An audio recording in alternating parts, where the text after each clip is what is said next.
ठीक है। अब हम इसकी एक्सरसाइज पे चलते हैं। Listen and repeat. आप सुनिए और मेरे साथ बोलिए। Tree, free, three, eat, seat, heat, wear, tear, bear, read, beat, lead. Next है word power. Circle the odd ones. इसका मतलब है कि इस लाइन में जो भी अलग है, जो कि बेजोड़ है, ऑड वंस, ऑड मतलब बेजोड़। Flower, grass, bird, tree. तो फ्लावर, ग्रास, ट्री ये पौधे हैं, पेड़ है, पर बर्ड जो है वो पक्षी है, तो ये हो गया इसमें ऑड वन। इसी तरह से हमें ये सारे करने हैं। नेक्स्ट है बर्ड, बी, बटरफ्लाई, बफेलो। तो बर्ड चिड़िया, बी मधुमक्खी, बटरफ्लाई तितली और बफेलो मतलब भैंस। तो यहाँ पे सब उड़ने वाले हैं तीनों, पर बफेलो तो उड़ नहीं सकते, तो ये हो गया ऑड वन। तो इस पे हम सर्कल कर देंगे। अब नेक्स्ट है सॉन्ग, फूड, क्लोथ, होम। अब देखिए, देखो यहाँ पे बेसिक चीजें हैं जैसे कि फूड, क्लोथ, होम। घर के बिना हम नहीं रह सकते, क्लोथ्स के बिना, कपड़ों के बिना हम नहीं रह सकते, खाने के बिना भी हम नहीं जी सकते, पर सॉन्ग के बिना हम रह सकते हैं। तो ये इसमें ऑड वन हो गया। सॉन्ग, सॉन्ग मतलब गाना। तो ये बेसिक चीज है, जबकि सॉन्ग हमारे लिए बेसिक नीड नहीं है। Father, brother, sister, singer.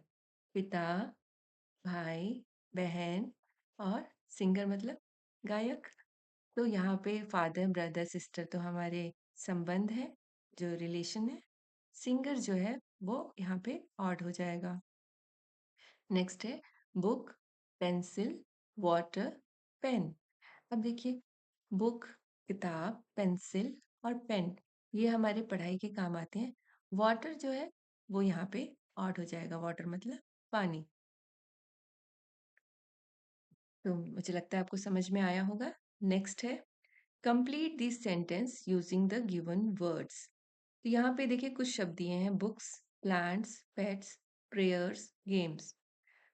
अब इसको यहाँ पे सेंटेंस दिए हैं जहाँ पे डैश दिया हुआ है, आपको इनमें से कोई शब्द यहाँ पे जो फिट होगा वो लिखना है। जैसे वी से डैश एवरी डे, वी से प्रेयर्स एवरी डे। नेक्स्ट है यहाँ पे वी से प्रेयर्स एवरी डे, हम रोज प्रार्थना करते हैं। We water dash every day, we water plants every day, हम पौधों को रोज पानी देते हैं। We play dash every day, तो यहाँ क्या आएगा, हम रोज गेम खेलते हैं, games. We play games every day. We read dash every day, तो हम रोज पढ़ते हैं, क्या पढ़ते हैं, books. We read books every day. We feed our dash every day, we feed हम खाना खिलाते हैं पेट्स, जो हमारे पालतू जानवर होते हैं उनको। तो उनको पालतू जानवरों को क्या कहते हैं, pets. We feed our pets every day. Next है कॉम्प्रिहेंशन। अभी हमने जो पोयम पढ़ी उसमें आपको जो समझ में आपको क्या आया, पढ़ने के बाद उसको समझ के आपको ये क्वेश्चंस के आंसर करने हैं।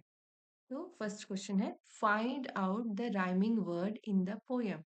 तो पोयम में क्या क्या राइमिंग वर्ड्स है वो आपको यहाँ लिखनी है। तो राइमिंग वर्ड्स क्या होती हैं, जो एक दूसरे से मिलते राइम करते हैं, जैसे एक दूसरे, जैसे बीज हो गया, bees, trees, fathers, mothers, sister, brothers. तो ये सब राइमिंग हो गया। लास्ट में ये एक जैसा साउंड, इसमें से एक जैसा साउंड आ रहा है। इसी तरह से देयर, वेयर, सिंग, एवरीथिंग, ये सब राइम कर रहे हैं। तो हमें ये वर्ड्स यहाँ पे ढूंढ के लिखने हैं। तो जैसे यहाँ लिखते हैं ट्री, बीज, फिर मदर, ब्रदर्स और there were, ये हो गए राइमिंग वर्ड्स। ठीक है। Which lines do you like most, आपको इनमें से कौन सी लाइन सबसे अच्छी लगी? तो आप इसमें कोई भी लाइन जो आपको अच्छी लगी है वो लिख सकते हैं।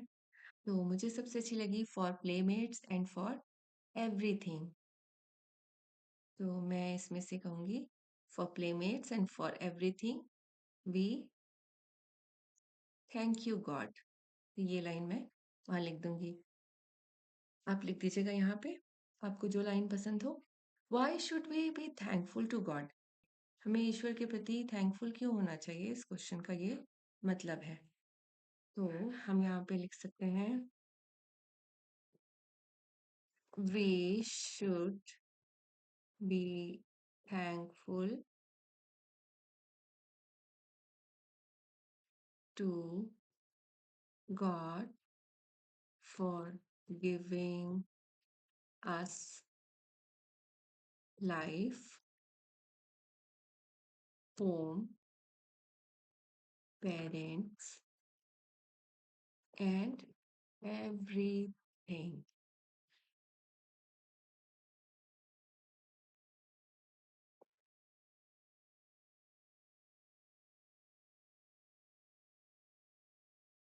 चलिए नेक्स्ट है what is the simplest way to pay thanks to God, सबसे आसान तरीका क्या है भगवान को थैंक्स कहने का, धन्यवाद कहने का?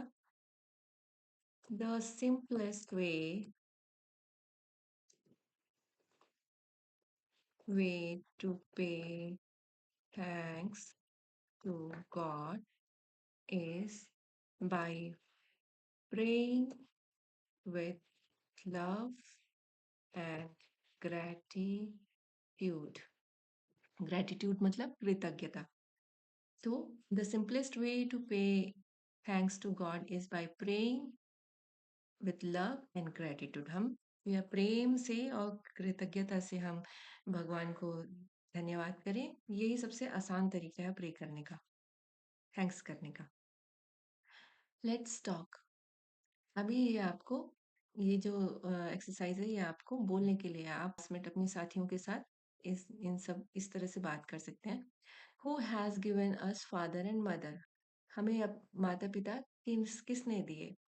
What has God given us to read, भगवान ने हमें क्या दिया है रीड करने के लिए, पढ़ने के लिए? What has God given the birds to enable them to fly, पक्षियों को भगवान ने ऐसा क्या दिया है जिसके कारण वो उड़ पाते हैं? What do we do to thank God? हम क्या करते हैं भगवान को थैंक करने के लिए? Name the things given by God, ऐसे नाम बताइए, ऐसे कुछ नाम बताइए जो कि भगवान ने हमें दिए हैं। ये आप अपने साथियों के साथ बोलिए तो आपको बोलने की प्रैक्टिस होगी इंग्लिश में। Write 5 sentence about the things given by God. God has given us flower, यहाँ पे आपको 5 सेंटेंस लिखना है। God has given us books. फिर नेक्स्ट है God's God has given us parents, मतलब हमारे माता पिता, या फादर एंड मदर भी लिख सकते हैं आप। God has given us food, God has given us home, और क्या लिखें? God has given us playmates, मतलब हमारे फ्रेंड्स। अब नेक्स्ट है let's read, read the poem and answer the question given under it. तो ये जो पोएम है ये है the night sky, R.L. Stevenson की। All day long the sun shines bright, the moon and stars come out by night. From twilight time they line the skies and watch the world with quiet eyes. तो ये रात का जो आसमान, उसके बारे में ये कविता लिखी है उन्होंने कि ऑल डे लॉन्ग, पूरे दिन द सन शाइन्स ब्राइट, पूरे दिन सूरज चमकता है। The moon and stars come out by night, moon मतलब चांद, स्टार्स मतलब तारे, चांद और तारे रात में आते हैं, come out by night. From twilight time they line the sky, twilight time क्या होता है? जब वो टाइम जब न दिन होती है ना रात होती है, जब सूरज ढल जाता है और हल्का हल्का उजाला रहता है, उसे ट्वाइलाइट टाइम कहते हैं।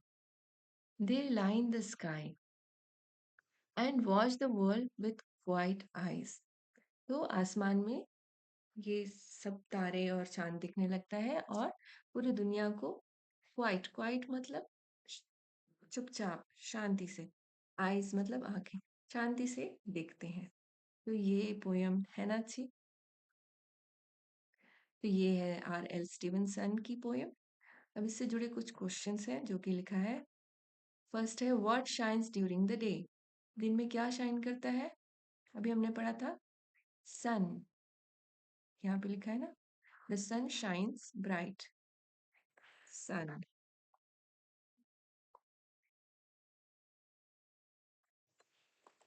shines